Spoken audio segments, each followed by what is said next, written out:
Okay दोस्तों, तो सबसे पहले आप कोई भी ब्राउज़र खोल लें और जिस वेबसाइट पे आपने जाना है वो है www.uni-assist.de।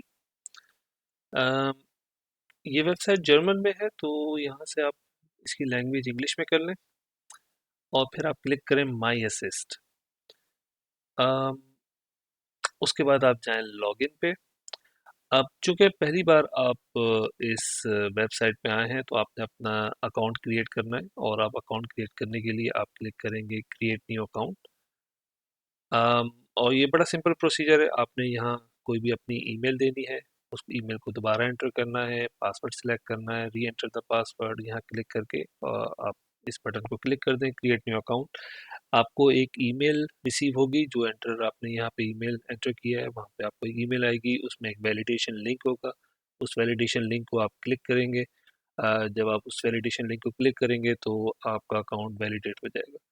तो जब ये सारा काम हो जाए तो उसके बाद आपने वापस इस पेज पे आना है और आपने क्लिक करना है साइन इन। और जिस ईमेल से आपने अकाउंट बनाया था उससे आप इसको पहले लॉगिन कर लें। तो मैंने एक अकाउंट बनाया हुआ है टेम्पररी आपको शुद्ध दिखाने के लिए, तो मैं उससे लॉगिन कर लेता हूँ। पासवर्ड साइन इन कर लें।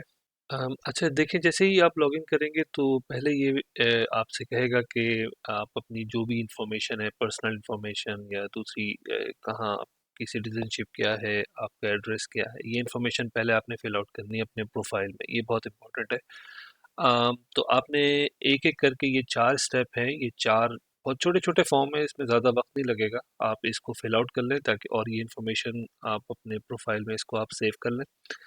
उसके बाद फिर हमारा अगला स्टेप होगा।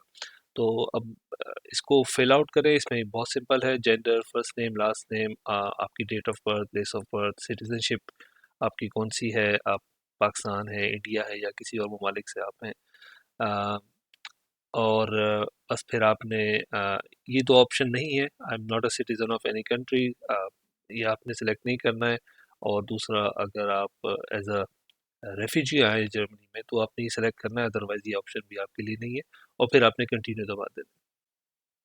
अच्छा, दूसरा पेज जो है, ये फर्स्ट स्टेप हो गया है, तो आप जब आपका फर्स्ट स्टेप हो जाए और आप कंटिन्यू दबाएंगे तो सेकंड स्टेप में आपने कुछ कॉन्टैक्ट इन्फॉर्मेशन अपनी डालनी है। आप केयर ऑफ नेम, अगर कोई एड्रेस पे आपका है, या आपका street name, address, postal code और जो बेसिक इन्फॉर्मेशन है, जो भी अपने एड्रेस एंटर करना है उसको एंटर करना है। अच्छा, थर्ड स्टेप जो है, जब आप सेकंड स्टेप के बाद थर्ड स्टेप पे पहुंचेंगे तो इसके अंदर आपके सामने ये बेसिकली दो इन्फॉर्मेशन आएंगी जो कि मोस्ट लाइकली आपके लिए वैलिड नहीं है। इसमें आप इसको देख सकते हैं कि only necessary for due SCV courses. तो अगर आपने इस कोर्सेज के लिए अप्लाई कर रहे हैं then you should have a certain application ID. अगर आपके पास वो आईडी है तो वो यहाँ एंटर कर दें आप। अदरवाइज इसकी ज़रूरत नहीं है, आप सिंपली इसको कंटिन्यू कर सकते हैं। अच्छा, तो ये जी हम फोर्थ स्टेप पे आ गए हैं। तो जो फोर्थ स्टेप है ये आपकी एजुकेशन से रिलेटेड है। मतलब आपका स्कूल लीविंग क्वालिफिकेशन क्या है। So have you graduated from school, yes. किस कंट्री से आपने ग्रेजुएट किया है, आप अपना कंट्री सेलेक्ट कर लें। इंडिया है या पाकिस्तान है, तो अगर आप पाकिस्तान सेलेक्ट करता हूँ मैं, तो हमारा जो जनरली कंसिडर होता है स्कूल लीविंग सर्टिफिकेट, वो है एचएससी सर्टिफिकेट, जिसे हम कहते हैं हायर सेकेंडरी स्कूल सर्टिफिकेट।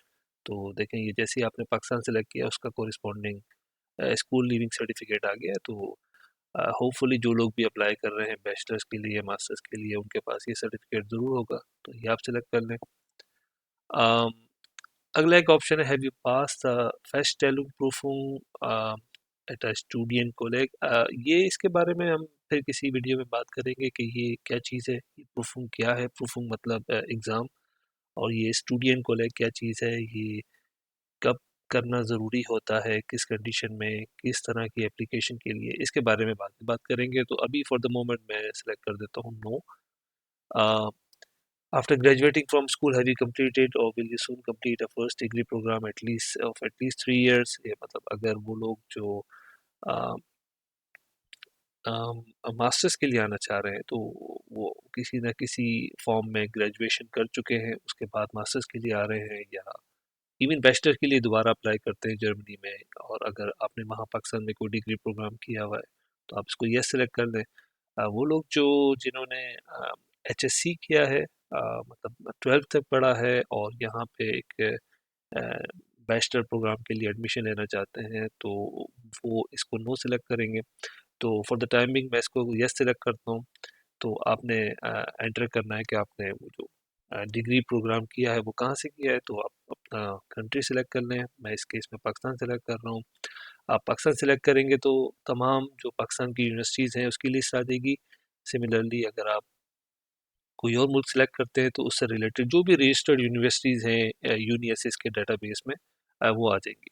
तो अब अगर मैं कोई भी यूनिवर्सिटी सेलेक्ट कर लूँ, फॉर एग्जांपल मैं NED university of engineering and technology Karachi ये सेलेक्ट करता हूँ, तो इस यूनिवर्सिटी में कौन सा प्रोग्राम था मेरा, मैंने क्या करके आया था, वो जो कुछ भी आप से रिलेटेड है उसको आप सेलेक्ट कर लें, bachelor of engineering for example.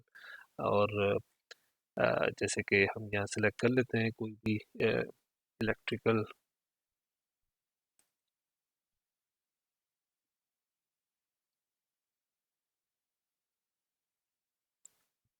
Electrical engineering.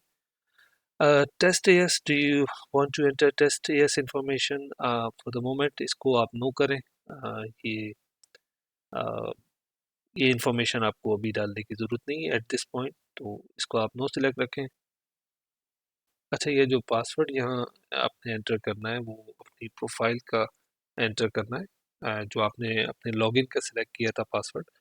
ये इसलिए है कि अगर आप अपना प्रोफाइल चेंज कर रहे हैं, कोई इंपॉर्टेंट इन्फॉर्मेशन आप उसमें उसमें कुछ चेंजेस लाना चाहते हैं, तो उसकी कंफर्मेशन के लिए आपको एक दफ़ा फिर पासवर्ड एंटर करना होगा और फिर आप सेव दबा दें। अब जैसे ही आपने सेव दबाया है तो अब आपके बेसिकली आपके अकाउंट के अंदर जो आपका बेसिक प्रोफाइल है, बेसिक इन्फॉर्मेशन है, वो सेव हो चुकी है। तो अब हम जाएंगे इसके जो अब हमारा जो अगला स्टेप है हम उसकी तरफ जाएंगे। तो दोस्तों ये था पहला स्टेप। इसमें हमने इस पार्ट में हमने ये देखा कि किस तरीके से आप यूनिवर्सिटी पे अपना अकाउंट बनाएंगे और अपने प्रोफाइल को, जो कि आपका बेसिक इंफॉर्मेशन का प्रोफाइल है, उसको किस तरीके से आपने फिल आउट करना है।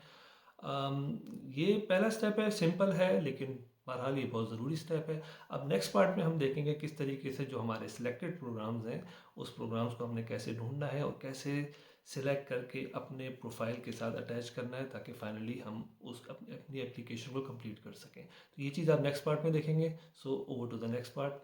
सी यू।